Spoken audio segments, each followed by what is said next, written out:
This lesson is going to cover quite a bit of material, and it's very important that you understand how to identify plagiarism and correct it, how to correctly document source material, how to incorporate it well into a paper, since most of the assignments for the remainder of the semester will concern doing some form of research and incorporating outside sources. So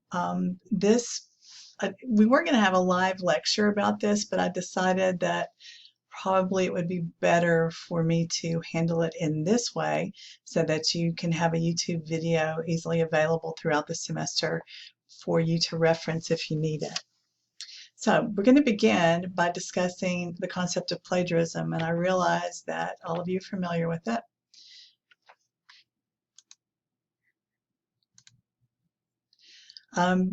Or at least some forms of it, but we need to talk very specifically about unintentional plagiarism, because 85% of the time I find that students who plagiarize papers do so, or plagiarize portions of papers do so because they don't know what they're doing, essentially.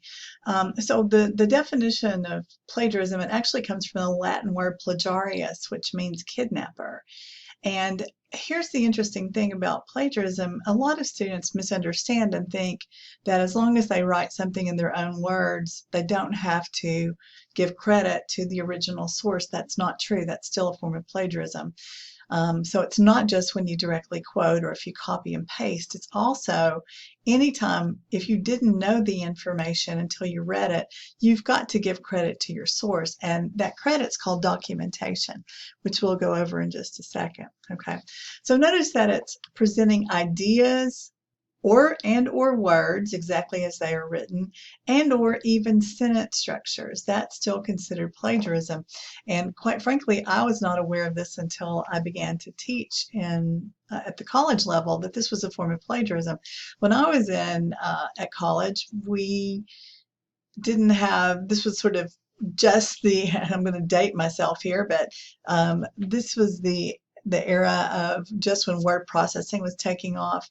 And so the ability to copy and paste was unheard of. You know, we hand wrote everything basically, and then typed it. But so my understanding was that you could copy a sentence and then get a good thesaurus that had synonyms and just use a synonym that means the same thing, and change out a couple of the words, and that would be okay. And actually it's not. That's still a form of plagiarism because you are stealing somebody's sentence structures. Okay, as a matter of fact, you have a plagiarism quiz in addition to the other assignments this week. And that's the one question that tends to trip everybody up, is they look at the original source, and we're going to talk more about that in a second. They'll look at the original, then they'll see this sentence and some of the words have changed, but it's written in exactly the same structure. It's just changed out a couple of words. That's still a form of plagiarism, okay? So you have to give credit to a source. The only exception to that is what's called common knowledge. And common knowledge is a tricky term. It doesn't mean that we all know it. Okay, for example, John Adams' birthday. I think he was the second president, second, John Adams of the United States. His birthday would be considered common knowledge, but I don't know what it is, you know. And if I ask a classroom of students, none of them know when it is, but it's still common knowledge because it is fact-based. It is never going to change. You can go to 3, 4 different sources, encyclopedias, biographies, and so forth, and it will always say the same thing. Okay, so especially when you're taking a history class, common knowledge often can be confusing. And my recommendation to students is, when in doubt, document. Okay. Now, there are 2 primary forms of plagiarism. One is not using quotation marks around direct quotations. And of course, direct quotations is when you copy word for word a source without, and you put the information within quotation marks. If you copy word for word and you don't use, that's that sort of cut and paste idea, and you don't put quotation marks around the information, that's plagiarism. Even if you put the quotation marks around it, if you do not accurately document, that too is plagiarism. We're going to talk about documentation next. If you rewrite information in your own words and you do not document, that's considered plagiarism. You are stealing somebody's ideas. Okay. Now, if you notice on my syllabus, I differentiate between intentional and unintentional plagiarism. And actually, it's pretty easy to tell the difference. If a student unintentionally plagiarizes, you can't make above a 50 on an assignment. Okay. And unintentional means it's kind of obvious the student didn't know what he or she was doing. Now, after this point, you can't say that, okay? But that's one of the things that I help you check for when I look at your drafts, is to make sure that you're handling source material correctly. The other form is intentional, and that's when a student knowingly submits a paper that he or she knows is plagiarized or that somebody else did, and he or she is taking credit for it. That's intentional, and you can't, and that's a 0, and that's pretty serious allegation when that happens. So let's talk about what documentation is. Documentation essentially means, the simplest definition, it's giving credit to a source. All right. In this class, we are going to use the American Psychological Association form of documentation. Most students in high school are taught the MLA style of documenting material, Modern Language Association. If you take an English course, a literature course here at the college, you will use MLA. Which form of documentation you use usually just depends on the discipline of the class. So this particular format, APA style, is of course used in psychology classes. It's used in sociology classes, but I also teach it because this is a technical college, and if you're completing a program here at the college, you will most likely need to know APA style. Okay. Business, I think, uses APA style.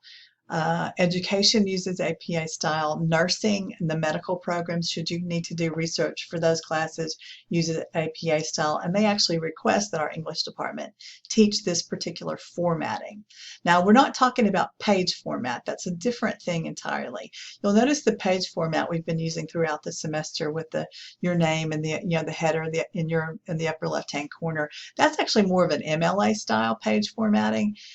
So what we're talking about here, and that's the style that we will use. You're never going to need a title page for me. You're never going to use, like, APA formatted paper has an abstract, which is a summary. It's sort of broken into chunks because it's a research paper that really is more scientific, if that makes sense. So we're going to stick with the same format we're using as far as the page itself looks. But when it comes to documentation, we're using APA style. Please be aware that there are many styles. When I worked on my master's thesis, I used the Turabian style, which actually has its own, and I think most universities and colleges use Turabian style for master's level theses. There is the Chicago style.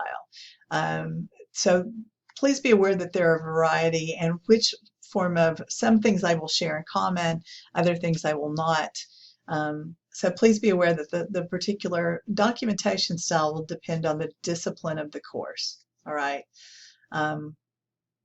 So I think history, I know that most of the liberal arts, if you're doing research on one of those disciplines, you will use MLA style. All right.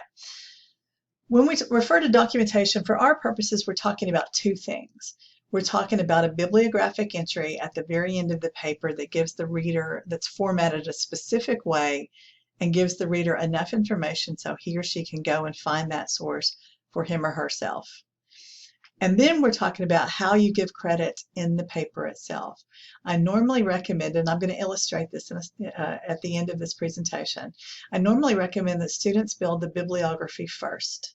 All right, and because whatever is placed in the paper is based off whatever comes first in the bibliography. And again, I'm going to illustrate this to you in just a second.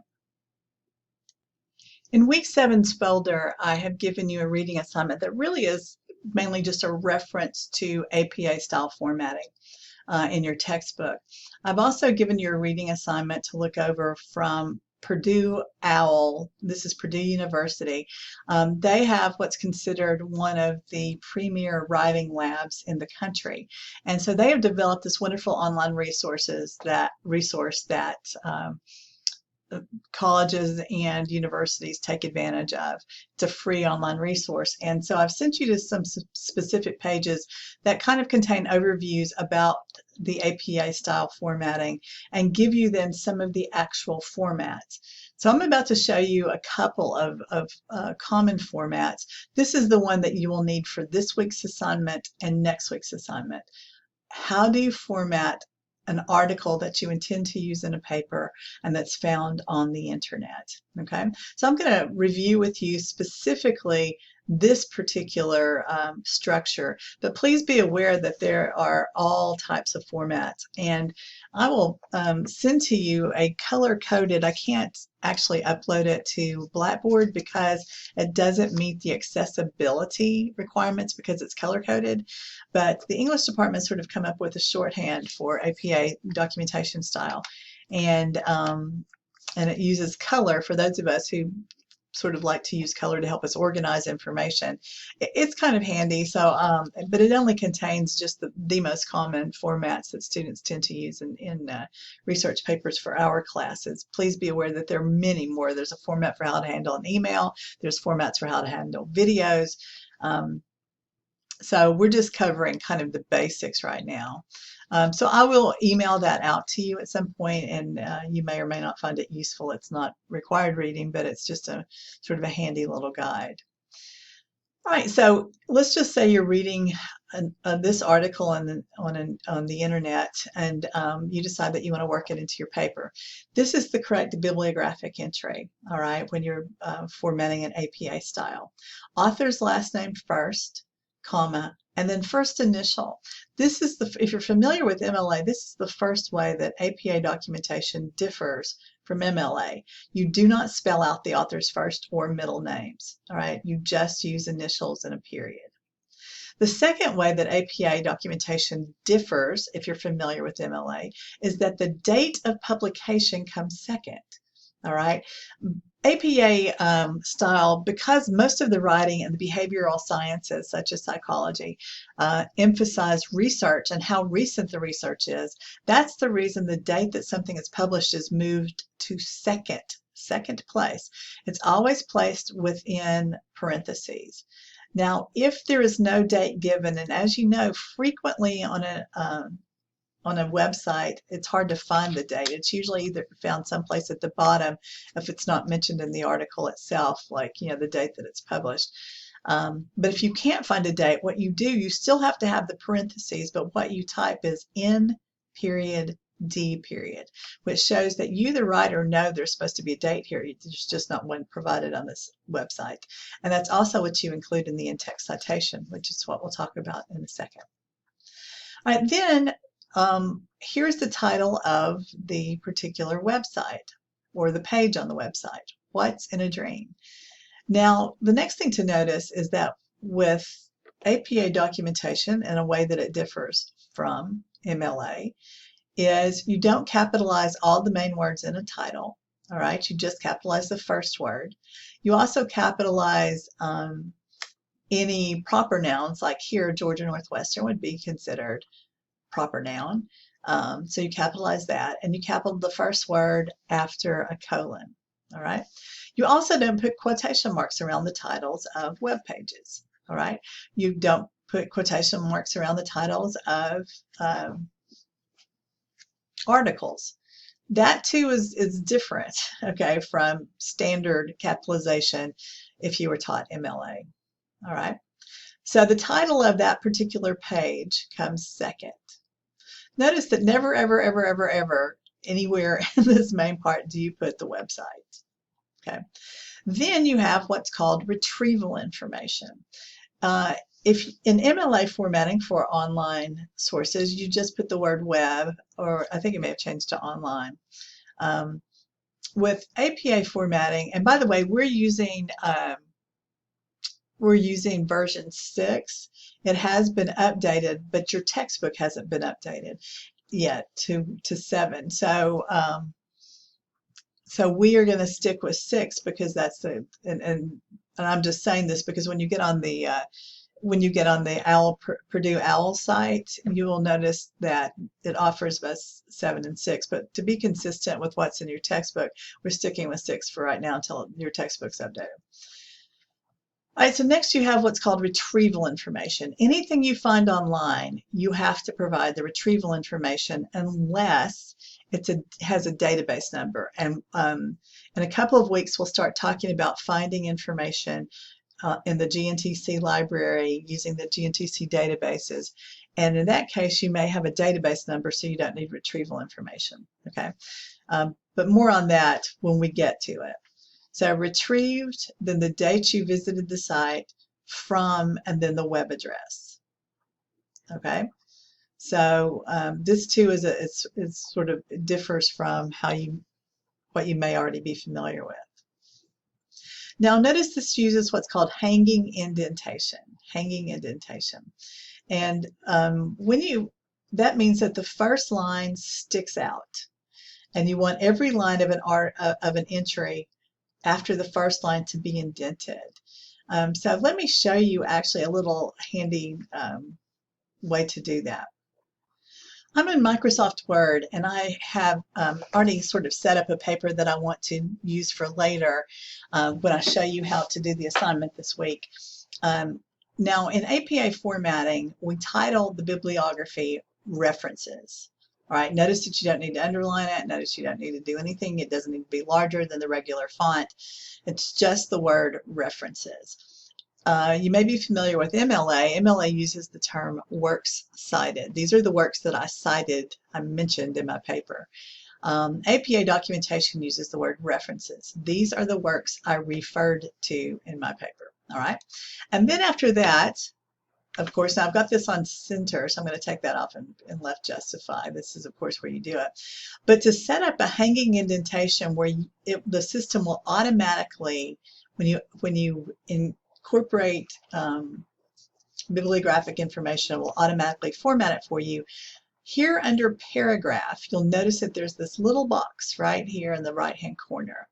And if you hover over it, it says paragraph settings. If you select that and open the box, here under special, the default is none. I'm going to go back and change that to hanging. Okay, and it shows you down below how it's going to do it. There's spacing here, but I'm going to go ahead and let's see if I can make that double space. Well, I'll go back and do it. And then you have to select OK. So what happens is when you input your information, it automatically wraps it for you. This is called wrapping until you finish your entry. Then when you hit enter, it automatically then jumps down so that you can enter another bibliographic entry. So it actually sets it up for you. Once again, here under paragraph, this little corner box here, and then you select hanging. Now when you're finished, go back and take this off and go back to none. Otherwise, it's going to do your paragraphs that way when you're actually typing, and you don't want to do that. All right. I just threw that in for free. That's a little handy dandy time-saving tool because it gets to be a pain when you're trying to indent and set those things up yourself. Indent, tab, and so forth. All right, I'm going to show you 2 other potential sources you might need this or formats that you might come across as you do the assignment for this week. One is if you have a corporate author, like it's a corporation or it's an organization. The organization or corporation will come first, right? If there's no specific author's name given, if it's just published under like an organization site with no person's name, you start with the corporate author. Now, if there's a person's name who actually wrote the article, then you actually start with the person's name, okay? Then, of course, the complete date, if it tells you March 7, 1998, you put March 7, 1998, okay? Then here we've got the title of this particular page in the National Institute of Mental Health site, all right? Notice once again, no quotation marks, no, and you don't capitalize all the words, and then your retrieval information. All right. Now, if you find an article on the internet from a periodical, and once again, as I mentioned last week, a periodical is any publication that's published, sorry for the redundancy, at regular intervals. So whether it's a newspaper, a magazine, it comes out once a week, once a month, whatever, those are called periodicals, all right? And the way you handle that, and of course the indentation is not correct here, but you've got the author's last name. Now notice we've got two authors, Washington, comma, G, period, comma, and it's fine to use the ampersand sign. Second author's last name, Lincoln, comma, A, period. Here's your date. This P should not be capitalized, by the way. Being a president, so it should be being a president, but notice no quotation marks, but that's the title of the article. This is the title of the periodical, this particular journal, all right, the Americana. Notice that you do capitalize all the main words and you do italicize, all right. Then this is the volume and the number, more on that later in the semester, and then the retrieval information. Okay. Now I want to show you some sample documentation. All right. So I actually, with permission, used this from a student's paper. This was a paragraph. It was a research paragraph having to do with autism. So we're actually going to build, I want to start with the references page. Okay. This author used two sources in that particular paragraph. Here's the author, and notice that they're alphabetized. Not only are they indented, all right, using this hanging indentation method, but they are alphabetized. Macon comes before Schwartz, M before S. So here's the first entry. All right, then here is the date, here's the title of the periodical, here's the volume, the number, the page numbers, and the retrieval information. Then here's the second, author, date, title of the article, title of the periodical, journal number, page numbers, there should be a period there, then retrieval information. Okay, so these are the two sources that are referenced in this paragraph. So let's back up. I've learned that autism, formerly thought of as one condition, is now considered a spectrum of related distinct disorders. Genetics is found to be related to only 20% of autism cases. Now, this student writer wrote this in her own words, but because she didn't know it before she read it, this is a very specific piece of information. She has to document it. So we've got Schwartz and then the year of publication. This is the second form of documentation, the first being the bibliographic entry, and the second being the in-text citation. This is called an in-text citation. Another word for it is parenthetical documentation. They mean exactly the same thing. It's how in the text are you giving credit to your source. And then, of course, parenthetical documentation obviously means what's in the parentheses. Now, all you need is the author's last name. Notice that you don't need the initial. And if there were a complete date, March 7, 2016, you would just put 2016. So in the paper itself, author's last name, year of publication.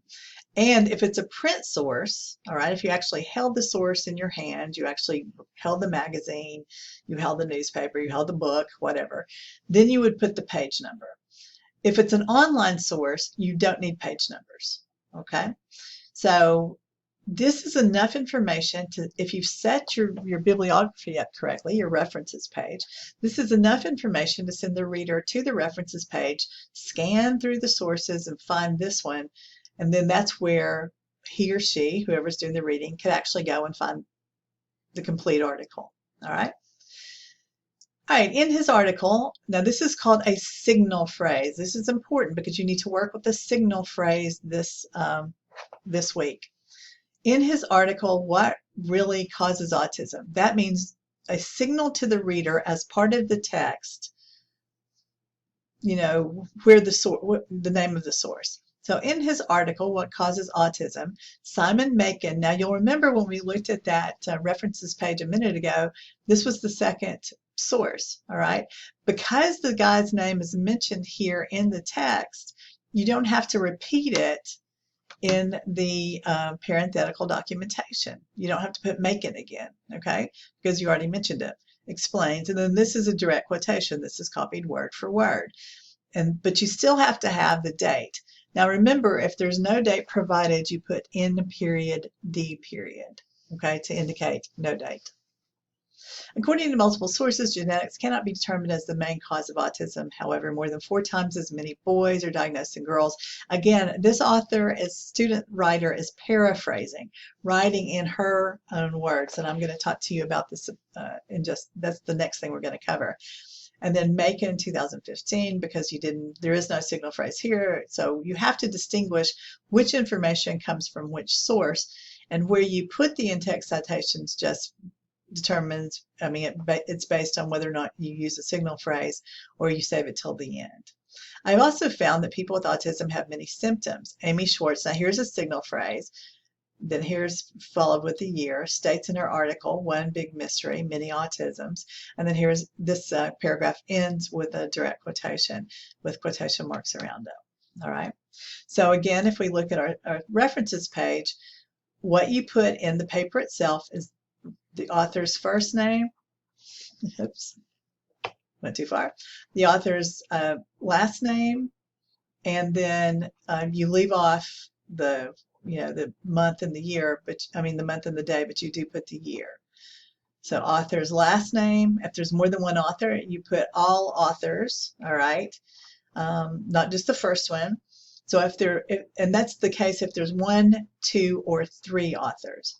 If there are more than 3, you can use et al, et period al, which means you put the first author who's listed and a comma, and then et period al, close parenthesis, or that would be the end of it. And that simply means and others in Latin. All right, and then the year of publication. Okay, so I hope that's clear. Now we're going to talk about incorporating source material. There's essentially 3 ways to incorporate source material. All right, most students are most familiar with direct quotations, but honestly, students who only rely on direct quotations in their papers, that's a less sophisticated form of writing. We see that a lot with, they begin, I guess, a little bit of research writing in elementary school, but some more in middle school. And then, of course, in high school, hopefully you had experience with this. But normally, high school students can get away with primarily just using direct quotations throughout to incorporate source material into their own writing. The more sophisticated you're writing, the more that you rely on direct quotations intentionally and sparingly, and most of your source material is incorporated using your own words, taking something and rewriting it in your own words. Okay, you still have to document it. Once again, if you didn't know, you have to document ideas you didn't know. You have to document, sentence structures. You have to document specific words. So paraphrase and summary, both of these are written in the writer's own words, all right? But the difference is a paraphrase is very close to the original. So in other words, if you paraphrase a 5-sentence paragraph, that paraphrase will be 5 sentences. You literally, or close to it, you literally take every idea in every sentence and you rewrite it in your own words. A summary is when you condense down to just the main point. So let's just say you summarize a 5-paragraph sentence. Your summary will be 1 sentence. Okay? Still written in your own words, still requires documentation, credit to the source, but it's condensed down. And then finally, probably most people are familiar with direct quotations, where you copy word for word, exactly the way the author has it, and you include all original punctuation. Let me give you some quick guidelines on, I think I left a very ancient PowerPoint in this week's folder about incorporating sources, and it talks about the times when it's best to directly quote. And normally, what you want to do, a direct quotation stands out, okay, because of the quotation marks. And so you want to save those occasions to directly quote when you're writing, when the information is either so beautifully worded that you would lose something to try and put it in your own words, or when somebody's an authority on a subject, and so you want to let him or her doing the talking, or if it's an eyewitness account, you want to directly quote. So please hear what I'm saying. My guideline to you is, of course, never to try and get it down to where everything's paraphrased or everything's written in your own words. Direct quotations are very important, but you want to use them intentionally.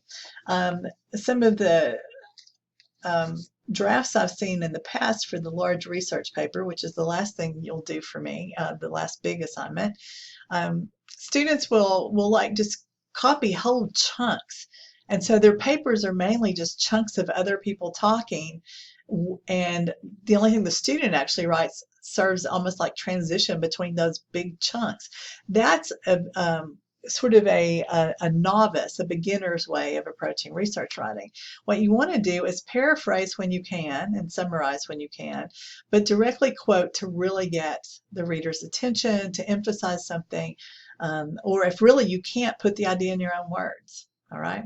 Once again, please remember, if it came from someplace else, you've got to document unless it's considered common knowledge.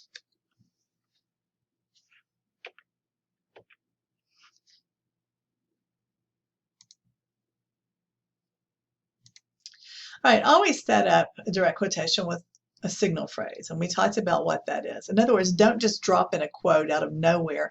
Even if you document it correctly with the author's last name someplace in there in the parentheses, it's still very logical for a reader to want to know who's doing the talking, right?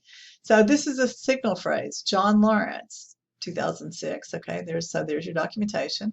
In his book, The Last Scholar, says blah blah blah blah blah. Okay, always set up direct quotations with signal phrases. It's fine to also set up paraphrases and summaries with signal phrases, but always do it with a direct quote. Okay, according to.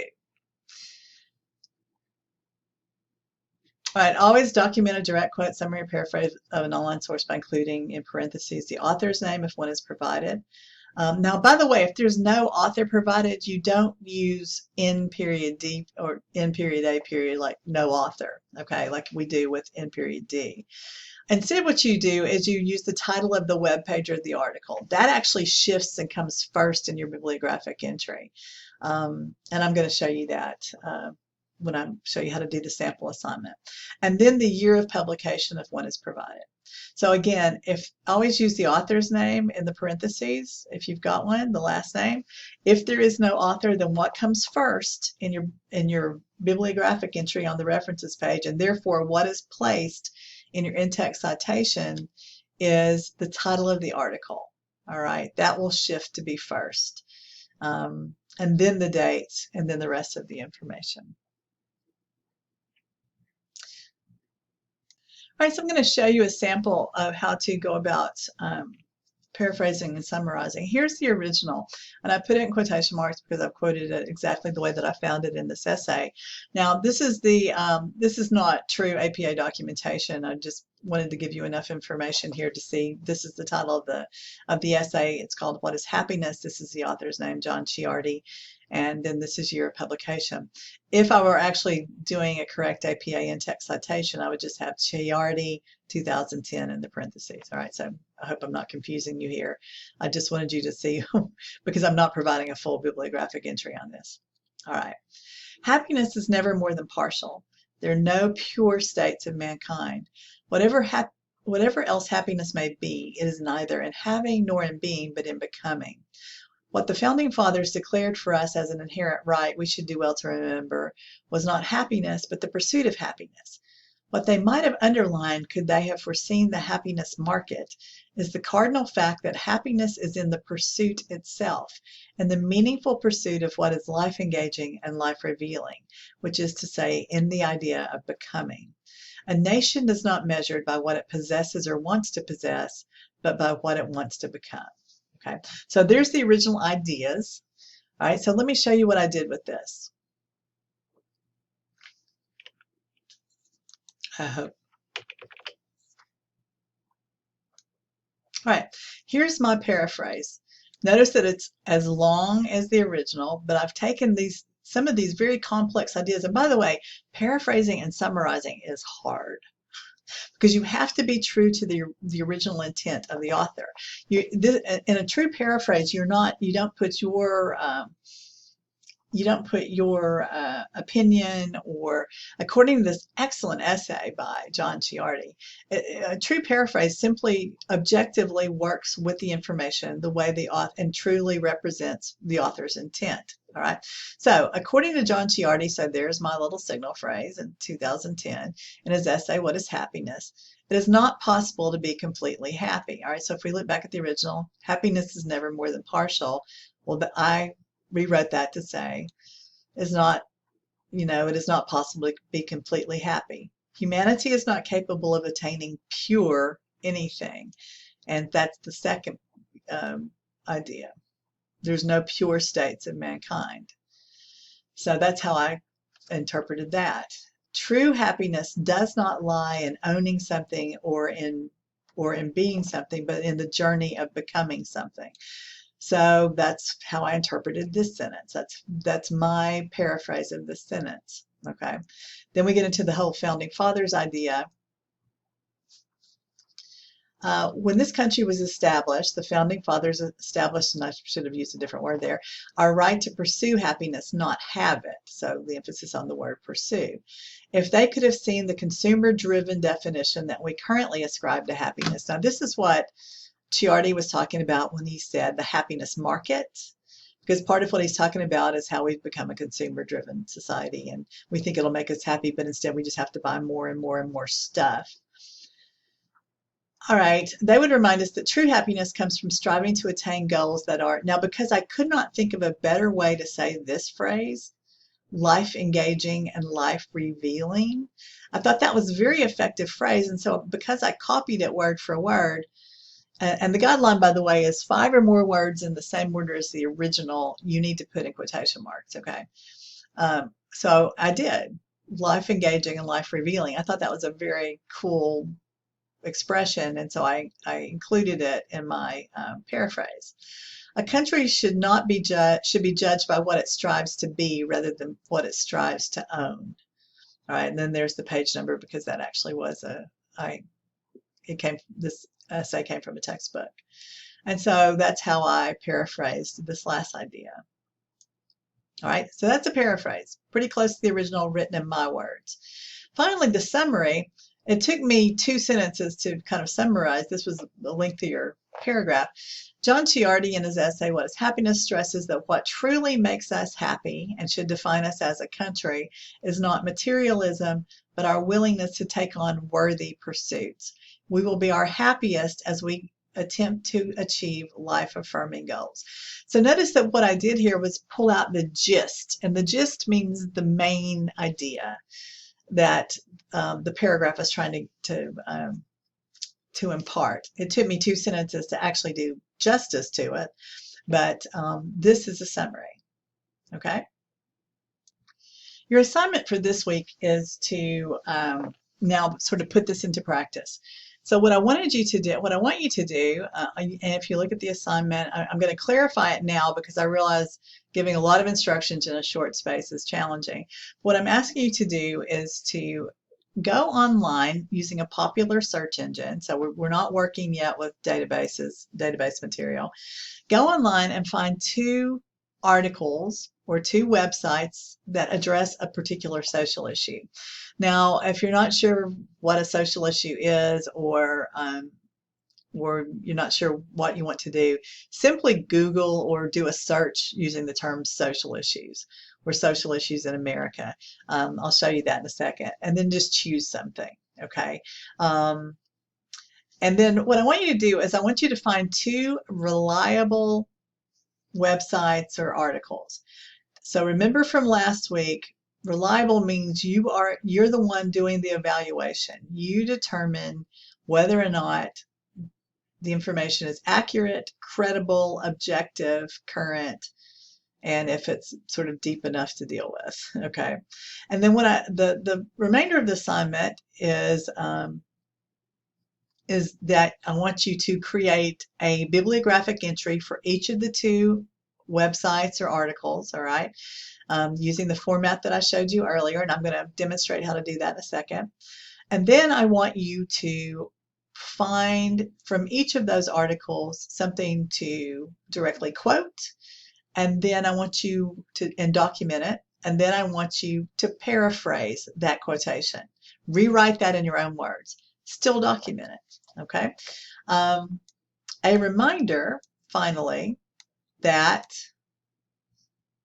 this is, when we're talking about web domains, if it's a .gov, again, it gets tricky if you don't trust the government, but .gov means that the information was published by a government agency, military, education. You want to make sure it's a higher education, so college or above. Usually, if at all possible, you're trying to work with things that are at the master's degree level or the doctorate level. .org, you may have to take some extra steps because, again, almost any group can purchase a .org these days, so it doesn't mean that it's necessarily a reliable nonprofit. .com could be anything, so you've got to make sure that it's reliable. .net could be anything. All right, so I'm going to use Google, and I'm going to show you how to go about doing this assignment. So I did this a little bit earlier, but I am curious about what's happening with people who are homeless during this pandemic. So notice the first option I got is the CDC. It's a government site, homelessness and COVID-19 facts. So I think I'm gonna, I know it's reliable, so I don't have to take any extra steps. I'm gonna go here and frequently asked questions. Are people experiencing homelessness at risk of COVID? How can people, let's see how can people protect themselves?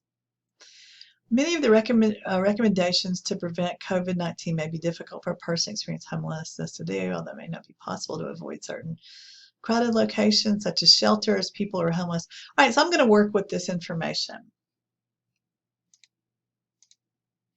Now, I already created my, you may recall I'd created that web document before, and I put the title references. So the first thing that I want to do is I'm going to create a bibliographic entry for this. There's no author provided. This is a government agency. So I'm going to start with the government agency. I'm going to spell that out.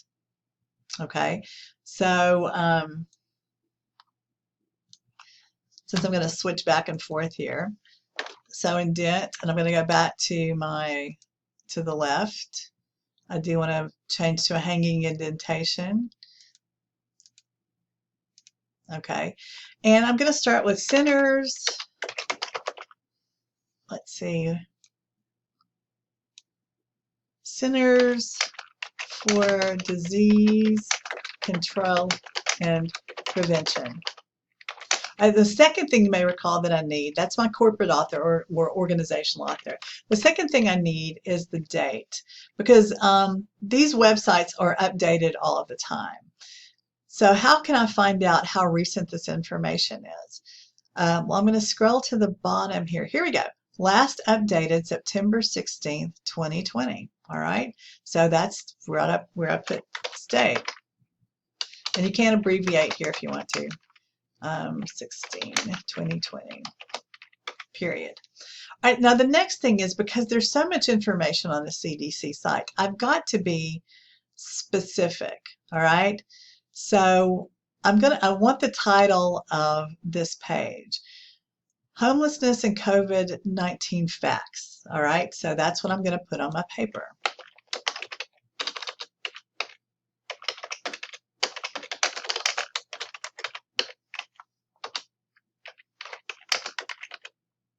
Now notice that it's already automatically indenting for me. I don't have to do that myself.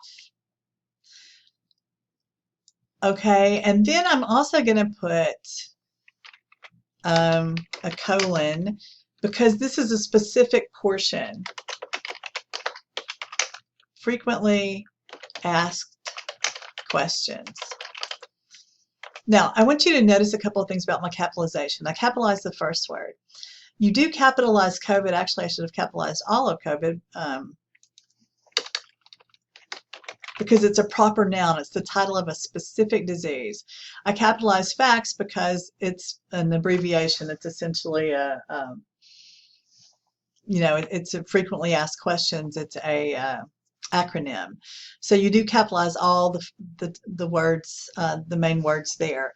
Then the colon. The notice frequently asked questions, even though on the website, all right, it capitalizes asked and questions because that's normally how we proceed when we capitalize.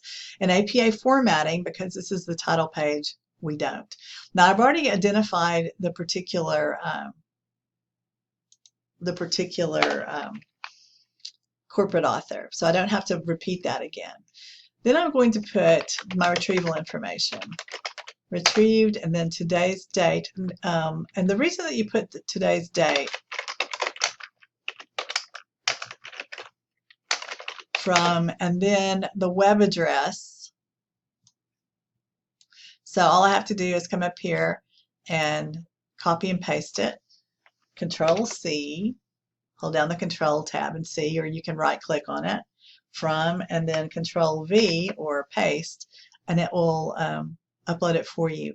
There's my reference. Okay, so this is the first thing that I ask you to do with a particular site. Now the second thing I ask you to do is to directly quote from it. So I'm going to go ahead and use the signal phrase and document it. So I'm going to go ahead and set this up. According to the Centers for Disease Control and Prevention. By the way, and then I'm going to go ahead and put my date here. Notice again in text citations, you only need the last name, the year.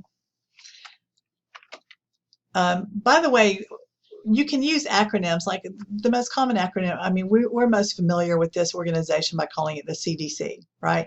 But the first time that you actually use it in a text, you need to spell it out. Then you can put the acronym in parentheses following it, and then throughout the rest of the paper, you don't have to spell it out. Okay. And now I'm going to put my open quotes, and I want to cut and paste something. So let's see. Many and notice that basically I tell you you need 2 consecutive sentences. So there's the first one, and here's the second. So again, I'm going to highlight it, and I can either hold down the Control key and touch and get C and up copy it, or I can right click and do a copy, and now I'm going to paste it. Okay, and then I'm going to use close quotes. I'm going to clean this up a little bit because it's a different font, so I'm going to go in and highlight this, and I'm going to make it the same font I've been using, which is Calibri, and I think it was a 12. All right, so it looks the same. I'm not going to count off if you don't do that. All right, so there's my bibliographic entry. There's my in-text, my direct quotation that includes a signal phrase, and it includes parenthetical documentation because I mentioned this in the text. It comes first here, right? I don't have to repeat it again here. And then here's my year. There's my direct quotation. There are my quotation marks around it. All right. Then the second thing that I ask you to do is to paraphrase. So, oh, I forgot to take off the hanging indentation too. Let me go back and do that so this is not so weird. Whoops, wrong thing. Go back to none. Okay, there. All right, fixed it. Now, after this, I'm going to paraphrase. And you can label these if you want to, direct quotation, colon, and then there it is, paraphrase, colon. But I can figure out what you're doing just based on the punctuation. So I'm going to start with this first sentence. Homeless people, now I'm going to put this in my own words, may have a hard time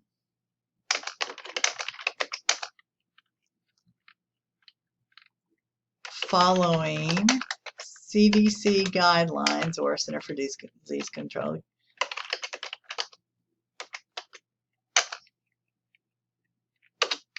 There, that's the first sentence, right? That's what that says. Many of the recommendations, maybe, so I use the word guidelines instead of recommendations. got CDC in there, and the fact that they have a hard time. All right, now the second one, although it may not be possible to avoid certain crowded locations, people should try to avoid other crowded settings. Actually, add another sentence. I'm not going to do that one. The main focus should be avoiding settings with lots of people, including shelters. All right, so both those sentences are paraphrased from here.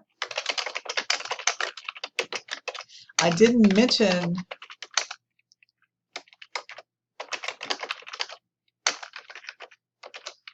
I did not mention specifically that this was the source in the text, because there are lots of articles that'll write about CDC guidelines that are not, found on the CDC website. So I have to identify my organizational author there, and then the year of publication period. And what I've done here is, that's the main point of the second sentence. I used a couple of the same words, but in different ways. The main focus should be avoiding settings with lots of people, including shelters. Okay. And actually, if I'm going to be, I'm going to go ahead and put in public transportation. Even though I've used a few of the same words, I haven't used them in the same order. I've mixed it up some. And actually, I don't know if you're aware of this, but you can right-click on a word in Microsoft Word, and it will give you synonyms. All right. Now, sometimes those synonyms sound a little bit like conveyance. Conveyance does mean transportation, and I could certainly use it there. Sometimes it may sound a little stilted or a little too formal, but that would work. Transport would work, conveyance would work. Does that make sense? So that's one way, by the way, to find a good synonym. Once again, right click, and if it contains the system contains synonyms, they'll appear here, and you can actually just click one and change out a word. Okay. Now I've asked you to do this twice. All right. So there's the first time, and then I've asked you to then find a second article and do exactly the same thing. All right. So that's your specific assignment. You have the option, and my recommendation is to open a word processing document and do it just like I've shown you here. Although you can, if you want to, actually type in the assignment box itself and upload it. Please never type in the comments box anything you're trying to submit for a grade, because I can't grade it there. Even though it looks like there's a lot of space, what happens when I see it is it's scrunched down into this long, thin column with about 3 words apiece. So I can't grade anything that's typed in the comments box. If you have comments for me that you're asking me a question or something you want to say, that's fine, but please do not actually type an assignment in the comments box. In the assignment box, there is, once you click on the title and open it, there is a section called Write Submission. And if you select that, then it will open the text box that you actually type in. So you have your option, once again, of either typing this in a Microsoft Word and uploading it, or typing the submission directly into the Write Submission box. Okay, and then uploading, and then submitting it. All right, I hope this was helpful. Once again, every week from here on, we will be building. We're taking it a step at a time, and we're building to increase your familiarity and your practice until we get to like the final big research assignment. Okay, so you'll have another similar type assignment next week that actually incorporates a little bit more practice. Please don't hesitate to call me to schedule an appointment, to talk to me, or to email me if you have questions.